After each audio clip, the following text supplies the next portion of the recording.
Good morning, everyone. In last lecture, we will discuss about Wilson condition. Sommerfeld जो extension model है उसके हमने क्या होगा जो क्वांटाइजेशन कंडीशन है उसके बारे में पढ़ा था।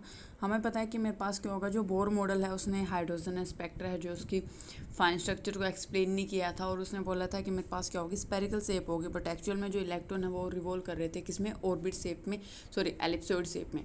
ठीक है, तो मेरे पास वहाँ पे एलिप्सॉइड और स्पेरिकल की दोनों की कंडीशन हमने फाइंड आउट कर दी थी। अब नेक्स्ट आपके पास derivation of differential equation of electrical orbit. अब हमने बोला वो किस में करेंगे, इलेक्ट्रिकल ऑर्बिट में करेंगे, तो उसके लिए हमें क्या करना है, डिफरेंशियल इक्वेशन फाइंड आउट करनी है। लेट कर लेते हैं कि मेरे पास इलेक्ट्रॉन है, उसका मास m है, चार्ज आपके पास इलेक्ट्रॉन का E है 1.6 इंटू 10⁻19। ये बोले एक सेंट्रल फोर्स है जो मेरे पास न्यूक्लियस और इलेक्ट्रॉन के बीच में जो फोर्स है उसमें क्या कर रहा है, एलिप्सॉइड में रिवॉल्व कर रहा है वो। ठीक है, अब जो रिवॉल्व कर रहा है हमने बोला था सेंटर हम किसी भी फोकाई पे मान सकते हैं, मेजर एक्सिस और माइनर एक्सिस पे भी। तो मेरे पास क्या हो गया, मेरे पास क्या हो गया, हमने इसकी न्यूक्लियस है मेरे पास ही। ठीक है, तो मेरे पास इसमें क्या हो गया, जो मेरे पास पोजीशन है, एक टाइम पे हमने बोला था सेम कंडीशन वहाँ पे आए थे कि जो पोजीशन है इलेक्ट्रॉन की किसी टाइम पे, तो मेरे पास क्या होगा वो पोलर कोऑर्डिनेट से डिफाइन करेंगे। वी मेरे पास अगर वेलोसिटी कंपोनेंट है तो वेलोसिटी कंपोनेंट का एक रेडियल कंपोनेंट होगा, दूसरा कौन सा होगा आपके पास, एंगुलर कंपोनेंट होगा। तो प्लेन पोलर कोऑर्डिनेट में अगर आप वेलोसिटी को डिफाइन कर रहे हैं तो मेरे पास क्या आ जाएगा, वी किसके, अगर हम रेडियल पार्ट की बात करें तो dr/dt आर डॉट, ये मेरे पास ई आर कैप शो कर रहा है, ये डिफाइन कर रहा है कि रेडियल पार्ट की बात है। ठीक है, ये यूनिट वेक्टर है साथ में। और आर थीटा डॉट ये मेरे पास क्या है, एंगुलर पार्ट। अब मेरे पास पता है v is equal to r omega होता है कि हम लीनियर से जब एंगुलर मोशन में जाते हैं तो v is equal to r omega. Omega आपके पास पता है d theta by d t के इक्वल होगा, तो इस वजह से यहाँ पे क्या है आर थीटा डॉट। ठीक है, अब नेक्स्ट मेरे पास ये क्या होगा, वेलोसिटी क्या है, रेडियल और एंगल दोनों पार्ट का सम अप होगी। ये बोला है कि मेरे पास वी आर तो क्या है रेडियल कंपोनेंट है और वी थीटा क्या है ट्रांसवर्स या फिर एंगुलर कंपोनेंट है मेरे पास। अगर आपको किसी भी वेक्टर का मैग्नीट्यूड फाइंड आउट करना है तो कैसे फाइंड आउट करते हो, जैसे मेरे पास ये वेक्टर दे दिया a1 a2 इसके कंपोनेंट हैं, तो मेरे पास इसका मैग्नीट्यूड क्या होगा a1 square plus a2 square और उसका अंडर रूट। तो हमें भी अगर इसका वेलोसिटी का मैग्नीट्यूड फाइंड आउट करना है तो मेरे पास v किसके इक्वल हो जाएगा, आर डॉट का इसका स्क्वायर आएगा plus r square theta dot का स्क्वायर और पूरे का क्या आ जाएगा आपके पास, रूट आ जाएगा। अब अगर मोमेंटम की बात करें तो रेडियल मोमेंट किसके इक्वल होगा, p r is equal to m v के या फिर एम आर डॉट लिख सकते हो। और एंगुलर मोमेंटम हमें पता है एम वी थीटा, इसको क्या लिख सकते हो, m r square theta dot के इक्वल हो जाएगा आपके पास। ठीक है,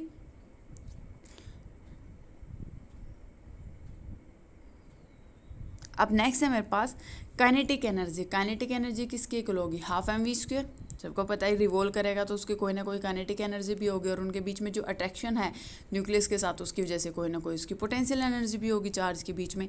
तो पहले अगर काइनेटिक एनर्जी की बात करें तो हाफ एम वी स्क्वायर, तो मेरे पास क्या आ जाएगी, वी स्क्वायर की वैल्यू आर डॉट का square plus r square plus theta dot का स्क्वायर, क्योंकि यहाँ से वी की वैल्यू निकाल ली थी ना, वी स्क्वायर करोगे 1/√2 ये कैंसिल हो जाएगा, तो इनको सेपरेट करके लिख सकते हैं दोनों कंपोनेंट को। अब नेक्स्ट आपके पास पोटेंशियल एनर्जी। अब पोटेंशियल एनर्जी मेरे पास क्या होता है, पोटेंशियल एनर्जी मेरे पास क्या होगा 1/4 pi epsilon naught Q1 Q2 by r. यही होता है कि मेरे पास क्या होगा, जो चार्ज है उनके बीच की जो पोटेंशियल एनर्जी है। तो मेरे पास जेड ई, तो मेरे पास चार्ज है किसका, प्रोटॉन का, तो ये पॉजिटिव में, इलेक्ट्रॉन का नेगेटिव है तो क्या आ गया नेगेटिव। तो मेरे पास पोटेंशियल एनर्जी क्या आ जाएगी, Z e square by 4 pi epsilon naught r. Total energy सबको पता है मैकेनिकल एनर्जी सम होती है किसका, काइनेटिक एनर्जी का और पोटेंशियल एनर्जी का, दोनों को एडअप करके लिख दोगे। अब इसमें जो मॉडिफिकेशन करनी है वो देखो, थीटा डॉट की वैल्यू हमारे पास क्या होगा, यहाँ से हम थीटा डॉट की वैल्यू निकालोगे, यहाँ से आप आर डॉट की वैल्यू निकालोगे। थीटा डॉट की वैल्यू आ गई p theta by m r square. ठीक है, क्योंकि मेरे पास क्या होगा, जो इक्वेशन है वो मेरे पास या तो आर में मिलेगी या थीटा, मतलब आर डॉट या फिर थीटा डॉट की फॉर्म में नहीं मिलेगी आपके पास। अब आर डॉट को भी रिप्लेस करना पड़ेगा, आर डॉट किसके इक्वल होता है, d r by d t के, तो इसको क्या लिख सकते हैं, d r by d theta और d theta by d t लिख सकते हो। D theta by d t को क्या होगा, थीटा डॉट।